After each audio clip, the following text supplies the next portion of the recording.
Based on my observation, it's been 1.5 year I have been here. What I have seen is that Indonesian Islam is a blend of various influences, including local traditions and elements of westernization. Because Islam is one, but it is open to be interpreted by so many people according to the situation.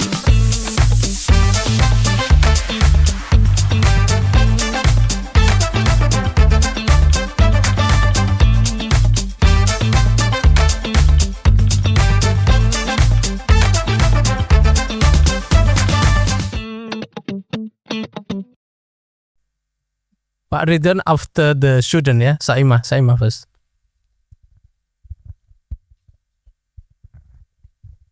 Thank you so much for such a interesting session. It was really interesting.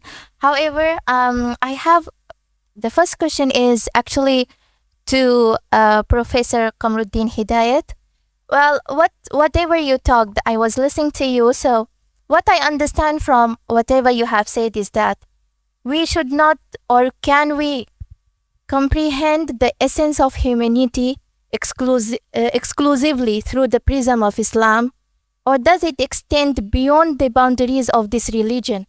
Because you said that we need to be, go above the Islam and think about the humanity. So do you mean that the humanity is not existed within the prism of Islam and we need to go ahead of that?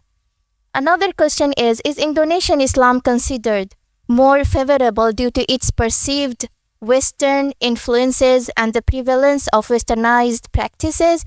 Because based on my observation, it's been 1.5 year I have been here. What I have seen is that Indonesian Islam is a blend of various influences, including local traditions and elements of westernization. Why not, for example, our professor, she mentioned about the incident of Iran. What that lady did is still not justifiable, but still it is her freedom, her individual freedom, but it is not justifiable when we talk about Islam. But what the people did, killing her, is still not right, because that violated the humanitarian rule. So, for example, I have not heard about the modern Islam before coming to Indonesia, but still, based on my understanding of Islam, is that what she did was wrong, but still other people who killed or whoever did the wrong was still not right. So why only understanding the modern Islam? Why not understanding the actual Islam with its correct teachings, with its references, with the authentic references of Quran and Ahadith, rather than bringing a new, let's say, new Islam, naming it a modernized Islam, or let's say modern Islam. So, thank you. Yeah, I think we directly respond, because this is very kind of very hard question to Pak Rector, and especially also to you about the case of Iranian. Why we are not thinking when we are looking at the case of Pak Rector would like to respond first. To answer that, according to this thinker, no one can monopolize the interpretation and truth claim about the teaching of Islam. No one. I mean that there is not only in one phase, one type of Islam, because Islam is one, but it is open to be interpreted by so many people according to the situation. That is why what they offer to us is the contextualization of Islam within and in Indonesia. Islam in the Indonesian context. And those three thinkers, they knowledge very deep about the classical Islam, about the tradition of Islam. They are very deep, they knowledge about tafsir, hadith, and so on and so on. But what they have been done by them is how to contextualize Islam within Indonesia to liberate. Because the time Islam is under being monopolized by certain group of thinker, and Islam should be attached to the political party. And that's mean reducing Islam, getting narrow, then Islam became the prisoner of the ideology. And it is reducing the Islam itself. That's what I understand about the free thinker, and that's what I mean to contextualize Islam in the context of Indonesia. What is going on? Yeah, thank you for the question, Saima. I'm sorry if I do not answer your question or misunderstood your question. But in terms of, for example, the issue of veiling, you said about why don't we just adopt the correct teaching? I myself respect women's decision to veil based on their understanding of the Quran, for example, in An-Nur and Al-Azab. But I also agree with Nurholis Majid interpretation who believe that it is not obligatory for women to veil. So it is like one Islam, the Quranic, which contains in the Quranic verses, but there are more than one interpretations. For example, on the issue of veiling, that Nurholis Majid or Cak Nur argues that what is important is covering the bosom, and I agree that it is that dress is cultural things, because even before the coming of Islam in the Arab, women have already put their own veil, but they open their bosoms. And veiling, like covering the head, it can be due to the heat. Also the face veiling, it can be due to like maybe the sand, the wind, etc. But then it is interpreted as part of religious understanding. And we can see, for example, in the West, we don't need to instruct women to cover the head. They, even the men, during the winter, they usually put the beanie. The beanie is covering all the head. Yeah. So I agree with Nurholis Majid that clothes is and veiling is part of the culture, and what is important substantively is the appropriateness. Yeah, in Indonesian language it is kepantasan. Yeah, this is interpreted from the verse illa ma dhahara minha. What usually appears in Sundanese context is different from like Papuan context in the East area. So because of the controversial nature of the understanding of so many issues in the Quran, so we cannot claim that our only interpretation is correct. I think being not putting the veil on our head is not being like we modernized. No, there's a choices that the state cannot interfere by, for example, prohibiting women not to veil, or instructing women to veil, like what happened in after the revolution, or prohibiting women not to veil, like in Iran before the revolution, and also in Turkey.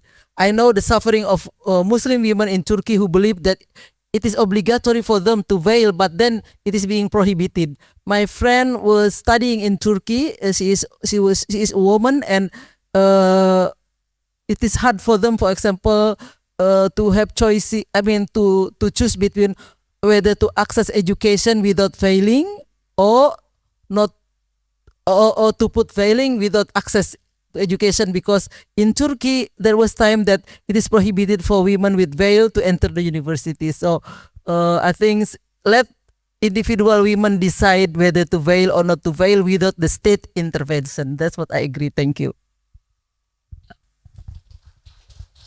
You would like to have a comment? Just a little bit. I don't think we are westernized. Indonesia, as you know, is an archipelago. So we have so many sea lanes. And our archipelago has been here for thousands of years, right? So naturally, because it is the sea lanes, people have been coming and going from Indonesia and outside Indonesia. Same thing. So many versions of Islam came, right? Some coming from the Arab countries, some from India, and then some from China, so Persia and so on, because that's the nature of our archipelago. So what then we have is a very loose, if I may say, open mind, because we've been interacting with so many different interpretations and different cultures, and they met with our own culture, and then so naturally we are blessed, I think, with this openness. Even our language and the bahasa Indonesia. So I think Indonesians is used to accommodate.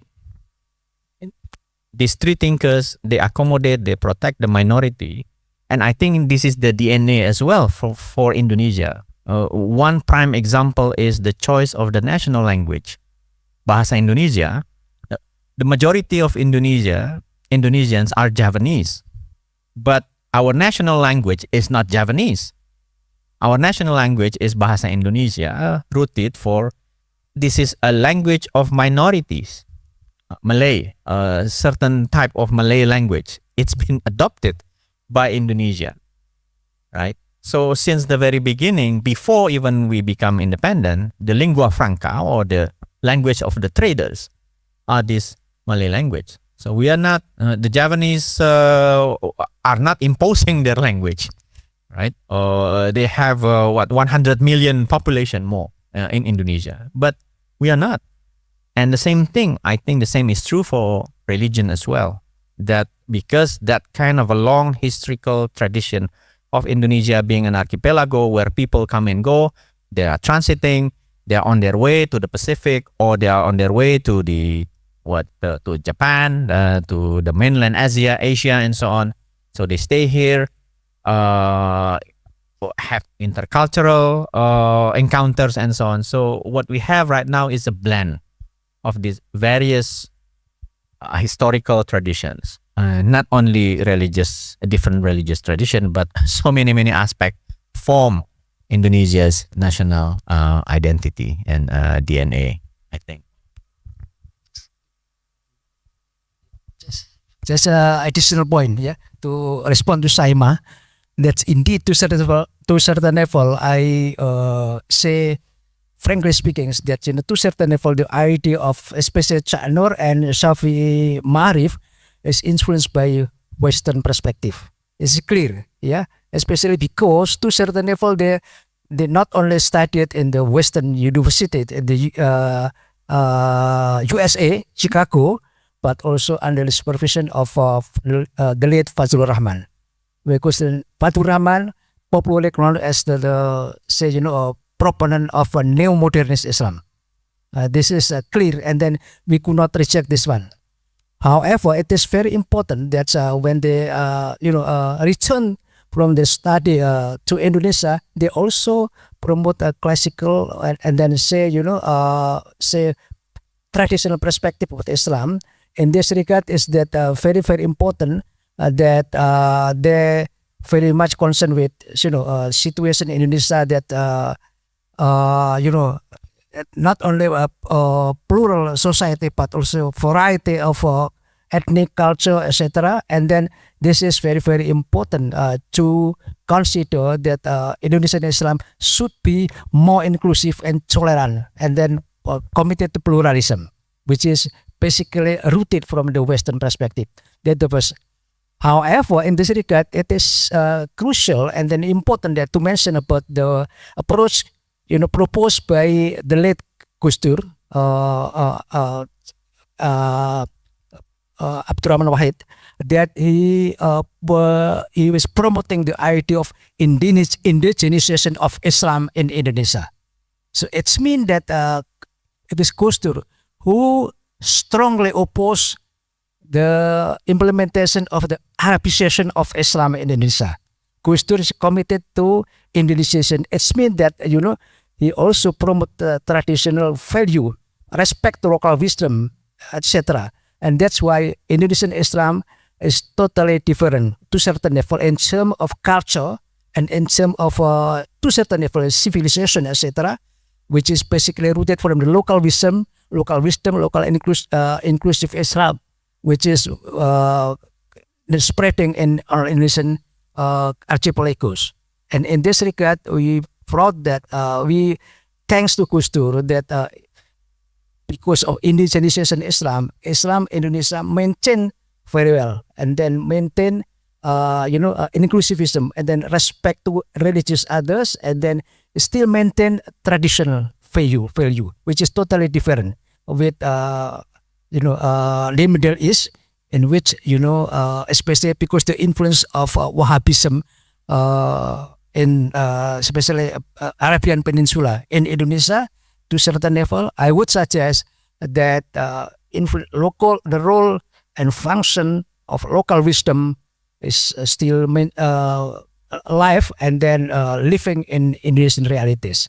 That's Indonesian Islam, which is totally different with Islam in the Middle East in terms of culture, etc. In terms of ritual teaching, most probably the same, but in terms of approach, etc. And then say dialogue, etc. is very, very crucial to mention that Indonesian Islam is different with that of Islam in the Middle East. Thank you. He said that the ban on communism and PKI must be lifted. I believe, if I read that right. And at the same time, Muslim organizations, including conservative forces in Indonesian society, should rectify. I think he was not defending, in the sense, he's not defending the Indonesian Communist Party, but he was defending his belief that no one should be discriminated